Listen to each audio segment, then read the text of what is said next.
millions of people have died, much more than people thought. And I've been saying that for a long time. The amount of death in that war is far greater than the news has been reporting, or than, frankly, that either side has been reporting. It's a very sad thing. And I can tell you, just speaking for the Chancellor, because we speak about it, he feels the same way. He wants to see it ended. Would you like to say something? Absolutely. And I'm here, Mr. President, to talk with you later on how we could contribute to that goal. And we all are looking for measures and for instruments to bring this terrible war to an end. And may I remind you that we are having June 6th tomorrow. This is D-Day anniversary, when the Americans once ended a war in Europe. And I think this is in your hand in specific, in ours. That was not a pleasant day for you? No, that was not a pleasant... This was not a great day. In the long run, Mr. President, this was the liberation of my country from Nazi dictatorship. That's true. So, that's true. And we know what we owe you. But this is the reason why I'm saying that America is, again, in a very strong position to do something on this war and ending this war. So let's talk about what we can do jointly, and we are ready to do what we can. And you know that we gave support to Ukraine, and that we are looking for more pressure on Russia. The European Union did, and we should talk about that. We will talk about it. And, yeah. You know, it's good timing. The numbers for our country are through the roof, the economic numbers, because of the election and because of tariffs and other things, a lot of things. But we've had some of the best numbers we've ever had. They were reported yesterday, the day before, and even today. The country's doing really well. I think that one of the things you'd be most interested in is that 6 months ago, we were having a hard time getting anybody to join our military. I mean, they just couldn't do it. The numbers were record low. We couldn't get people to join the military. It wasn't me. This was before I got there, the past administration. But 6 months ago, a year ago, the numbers were record low. You couldn't get them to join. That included the police. And you couldn't get them to join. Now, we just hit the highest number in the history of our country, we think, but very close, but the highest in the history of our country, recruitment, joining the Army, Navy, Air Force, Marines, Coast Guard, police forces all over the country. What did you do for that? What was the reason? Spirit. They love our country again. You know? You're going to do the same thing. Spirit. We have great spirit is back in our country, and it's very simple. And, you know, it was only, Susie, 6 months ago, right, that you got reports. You're the one that released them, that you couldn't get anybody to join the military, and now we're stocked. Every service now is packed, and we have waiting lists of people trying to get in, as good as we've ever had in the history of our country. So that's an honor. That's a great honor. Mr. President, on the war. On California. You've asked. You've had enough. Go ahead, please. Mr. President, so would you consider to put more sanctions on Russia? Because this discussion is going on now for weeks and months, and you tweeted about it once, but then nothing happens. So yeah, when I see the moment when we're not going to make a deal, when this thing won't stop, is there a deadline? if that moment, yeah, it's in my brain, the deadline. When I see the moment where it's not going to stop, and I'm sure you're going to do the same thing, will be very, very, very tough. And it could be on both countries, to be honest. You know, it takes two to tango. But we're going to be very tough. Whether it's Russia or anybody else, we're going to be very tough. That's a bloodbath that's going on over there. And when I see the moment where I say, well, they're going to just keep fighting. You know, I gave the analogy yesterday when I spoke to President Putin. I had a 2-hour and 15-minute call with him. Sometimes, and this is me speaking maybe in a negative sense, but sometimes you see two young children fighting like crazy. They hate each other, and they're fighting in a park.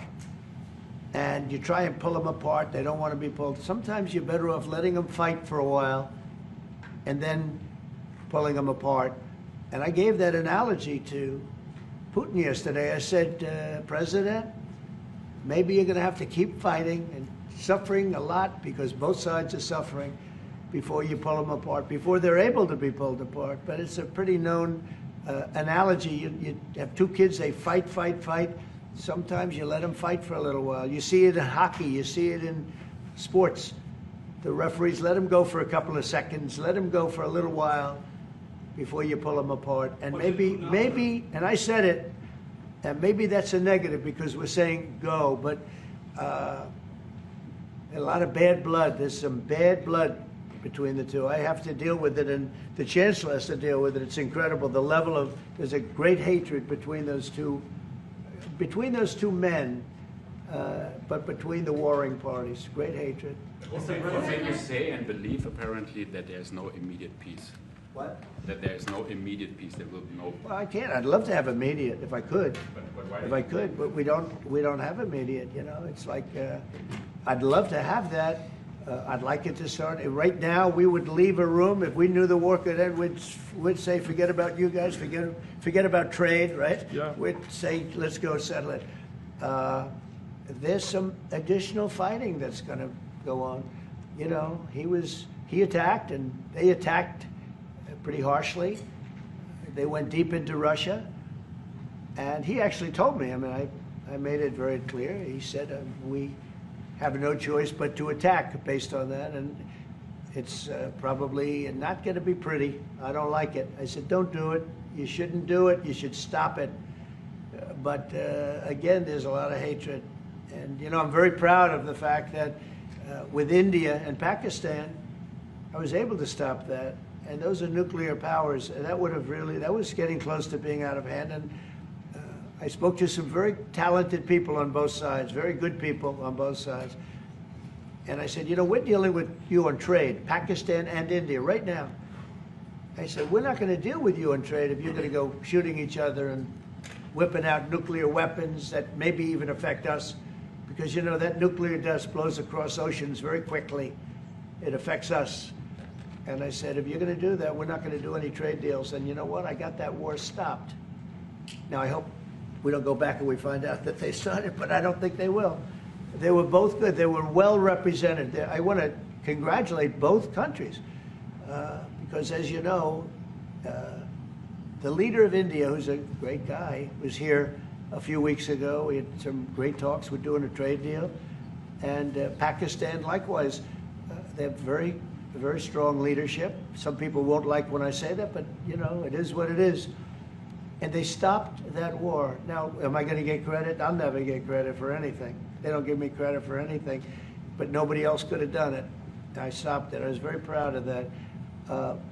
I wish we could do the same thing with Ukraine and Russia. And at some point it'll happen. I believe that. And if it doesn't happen, or if I see somebody's out of line, if Russia's out of line, you'll be amazed how tough. Remember this. They like to say that I'm friends with Russia. I'm not friends with anybody. I'm friends with you. I'm not friends with that. I want the right thing to happen for our country, for everybody, for humanity. But I'm the one that stopped the pipeline. It's called Nord Stream 2. Until I came along, nobody ever heard, not one person in this room ever heard of Nord Stream 2. You probably did, Yes, because I did. it went to Germany. He's the only one Knowing that that heard this of it. was a mistake. But Yeah, I stopped right. him. I stopped it. Yeah, and you've said that openly. Yeah. It was a mistake because, and I used to go with Angela. I'd say, well, wait a minute.